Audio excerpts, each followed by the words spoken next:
আজকে আমরা দেখবো দরদ সিনেমার আরো একটা গান এক প্রেম অ্যান্ড বলবো আমাদের কেমন লেগেছে।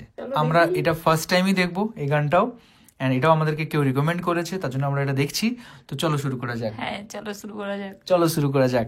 চলো শুরু করা যাক। চলো শুরু করা যাক। চলো শুরু করা যাক। চলো শুরু করা যাক। চলো শুরু করা যাক। পরে অনেকজন অনেক কমেন্ট করেছে, পরে বলবো, দেখো তো।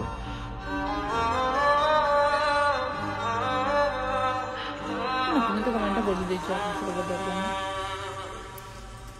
মন বলে রাখবো যে তোমায় চোখে চোখে অশ্রু মুছে দেব। জায়গাটা একটা বানারসের মধ্যে শুট করা মনে হয়, ইন্ডিয়াতে পুরো মুভিটা শুট হয়েছে। রাখবো যে তোমায় চোখে চোখে।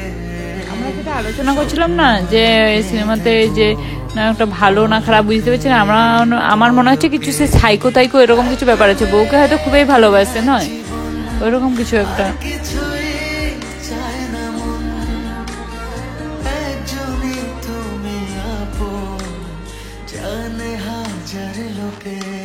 মন বলে রাখবো যে তোমায় চোখে চোখে অশ্রু মুছে দেব সুখে পালকে স্বপ্ন এঁকে দেব পলকে পলকে।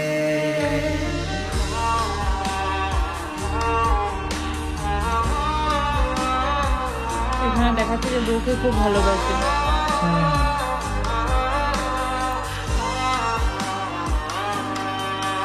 তোমার আমার রাগ হলে যেমন হয়।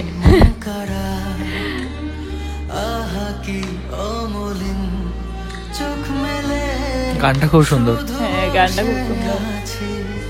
দিন প্রতিদিন আজ আমি আমরা আসলে দুজন দুজনের দিকে তাকাই যে আমরা যখন এরকম অভিনয়গুলো দেখি, আমাদের যে বাস্তব জীবনের আমাদের যে অভিনয়গুলো সেগুলো মনে পড়ে। আর আমার ওর মুখের এক্সপ্রেশন দেখতে খুব ভালো লাগে, তার জন্যই মুখের দিকে বারবার তাকাই। আর আমি তো ওকে খুব ভালোবাসি, তাই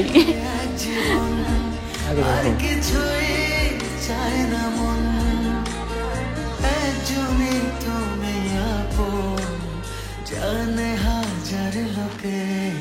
মন বলে রাখবো যে তোমায় মেয়েরা একটু বেশি অভিমানী হয়, বেশি ভাঙাতে হয়। দেখো মুছে দেব সুখে পালকে। চলে গেছে দেখো। রাখবো যে তোমায় আমি হলেও এরকম করতো, মানে সবাই চাই যে কখন রাগটা ভাঙাবে, অপেক্ষা করে। তারপরে একটু ভালোবাসা বলে ঠিক হয়ে যায়। মেয়েদের মনটা খুব সরল।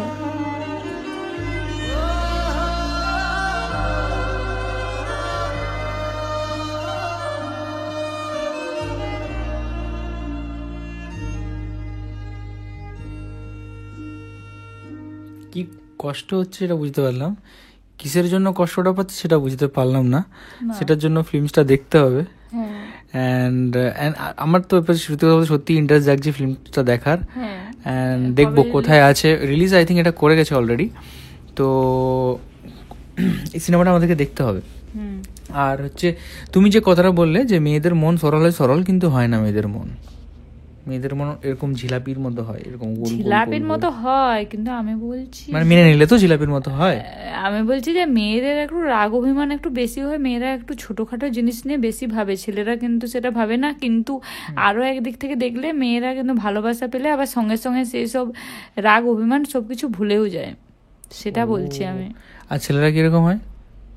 আর ছেলেরা একটু অন্য প্রকৃতির হয়। ছেলেরা আমি দেখেছি যে মেয়েরা যতই রাগ অভিমান করুক, ছেলেরা যখন মেয়েরা যখন রেগে যায় তখন ছেলেরা তাকে যথাসাধ্য তাদেরকে শান্ত করার চেষ্টা করে। তখন মেয়েরা যা বলে ছেলেরা তাই শোনে, যে মেয়েটার মনটা কি করে ঠিক করবে, কি করে অভিমান ভাঙাবে, এটা সবাই ভাবে। মানে সব ওভারঅল দেখতে গেলে ছেলেরাই ভালো হয় না, এই জন্য দুজনকেই দরকার। ছেলে মেয়ে দুজনকেই, কারণ মেয়েরাই তো সব কিছু, মেয়েরা সব কিছু আগলে রাখে। আর যদি হচ্ছে ছেলেরা মেয়েদের পাশে না থাকতো তাহলে মেয়েরা এতটা রাগ অভিমান করতো না। রাগ অভিমান এই জন্যেই করে যে ছেলেটা তার কাছে আসবে, তারপর কখন রাগ অভিমান ভাঙাবে, এটার জন্য সবাই অপেক্ষা করে। তার জন্য হয়তো রাগ অভিমানটা দেখানোর জন্য আরও একটু বেশি করে থাকে। আর আমিও এটার জন্য রাগ অভিমান করি যে তুমি কখন এসে ভাঙাবে। অনেক কমপ্লিকেটেড ব্যাপার ভাই, আমি মাথাটা ভারী হয়ে গেল। তো এখনকার মতো এই পর্যন্তই, দেখা হবে নেক্সট কোনো ভিডিওতে। অ্যান্ড এই ছিল আমাদের reaction. And thank you so much এত সুন্দর সুন্দর গানগুলো রেকমেন্ড করার জন্য। গানগুলো সত্যি কথা বলতে আমরা যে শুনছি খুঁজে খুঁজে, অ্যান্ড এটাও আমাদের খুব ভালো লাগছে। হ্যাঁ, এই যে খুব সবাই মজা সাজেস্ট পাচ্ছি। করেছে বলে আমরা এই গানগুলো খুঁজে খুঁজে দেখছি, না হলে হয়তো আমাদের এই গানটা দেখা হতো না, আমরা Yes, অন্য yes, কোনো yes. গানের রিয়াকশন বানাতাম। অ্যান্ড ইউটিউব আমাদেরকে রিকমেন্ডেশনে আসে না, তার জন্য আমরা শুনতে পাই না, জানি না কেন আসছে না। এবার হয়তো আসবে, এখন জাস্ট দেখা শুরু করেছি তো এই কিছুদিন হলো, তো তার জন্য আই থিঙ্ক রিকমেন্ডেশন আসবে। হ্যাঁ, তো চলো, টাটা। টাটা, সবাই ভালো থাকবে, ধন্যবাদ।